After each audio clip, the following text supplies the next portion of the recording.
Today, as I'm sure you're all aware, is the International Day Against Child Labor. But rather than regale you with stories of my servants, I'm instead going to talk about my own experience as a working youth.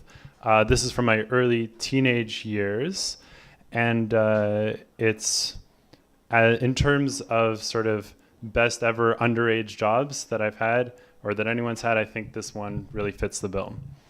Now, normally, when a teenage boy is told to get out of the house for the summer and do something productive, it's maybe if you're lucky, they'll mow some lawns and earn a bit of money. Maybe if you're unlucky, they'll play Halo all summer at a friend's house. Myself, coming from a very musical and very European family, found myself one summer stage managing at a music festival in a 9th century French castle. French as in France, and 2 weeks of some of the most beautiful music you've ever heard, great parties, great food, lots and lots of drink. Indeed, so much drink that on at least one occasion I was abandoned in a stranger's house while everybody passed out on absinthe. And I had to wait about an hour before the festival driver, an Algerian named Sharif, came and picked me up and rescued me from this predicament. And I'm going to come back to Sharif a couple more times in this story. But what I really want to focus in on is what was for me mon souvenir favori, my favorite memory from this experience. And that was the very, very final night at this festival. So of course, being a music festival, the evening started with a concert. And what was special about this concert for me was, first of all, that many of my closest friends amongst the musicians were playing. The 5 of them were playing a quintet together. And the quintet itself, Schubert's The Trout, which is one of the most beautiful chamber works ever written, was something that I'd only been introduced to by them during the process of stage managing for the rehearsals.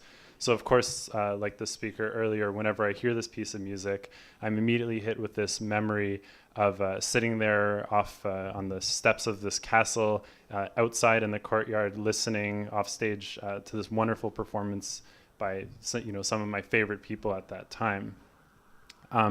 So concert over, and after tidying up the stage, getting the lights down and so on, we all drive out to the host's mansion for the last big party of the festival. The great thing about this festival was that all of these wonderful musicians, who really were among many of the great classical musicians in the world, were all playing for free. And the reason they were playing for free is that they got to stay in a beautiful mansion in the south of France for 2 weeks, and every single night there was an amazing banquet, an amazing feast, lots and lots of drinking, and the last night was, of course, the biggest bacchanal of them all. This was also the night that I set out to acquire my one really, I guess, tangible physical souvenir from this whole experience. And that was my program, which I wanted to get autographed by all the musicians.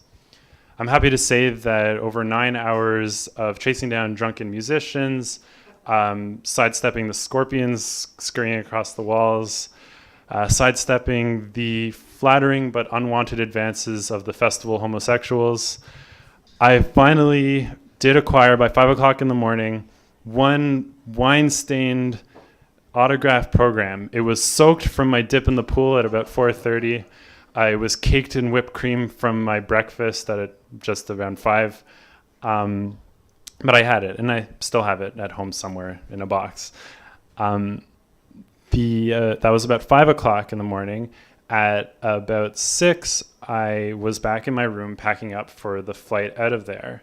It was at this point that the cumulative effect of 24 hours without sleep and about 9 hours worth of drinking took its toll on my 14-year-old body, and began to feel the universe sort of disappear around me, things starting to get darker. But luckily, before I could faint, my friend and my savior once again, Sharif, the Algerian festival driver, came in the room to come pick me up and take me to the airport. So this brings me to the third item on the agenda, you heard in the title, which is the too many Algerians. And what I'm really speaking about here is the unnecessary amount of photos that I have of Sharif and myself. And the reason for this is something that I regret to this day, which was that having cultivated this great friendship, having been saved, so to speak, by him a couple of times, absent and fainting, that I promised to print extra copies of the photos of us together when I got back to Canada, and I would mail it to him. However, being a teenager and lazy, when I got back to Canada, I immediately lost his business card. So I had no contact information for him. Then I procrastinated about a year on developing the photos so that by the time that I'd gotten around to printing the extra photos and getting everything together, I was way too embarrassed and in some ways too stupid to try to reach out to the festival to get in touch with Sharif. So if he is somehow watching this video now, c'est complètement ma faute que vous n'avez jamais reçu ces photos. I'm really sorry. It's my fault that I got these photos. Mais peut-être un jour nous allons nous voir au Salon de Provence, and maybe I can give you the photos then. So if you'll pardon that dedication, I'll just wrap up now, which is to say that I came to talk about mes souvenirs favoris, my favorite memories of my working youth, and one stained autographed program, one beautiful piece of music, and way too many photos of Algerians later. I've said my piece. Thanks.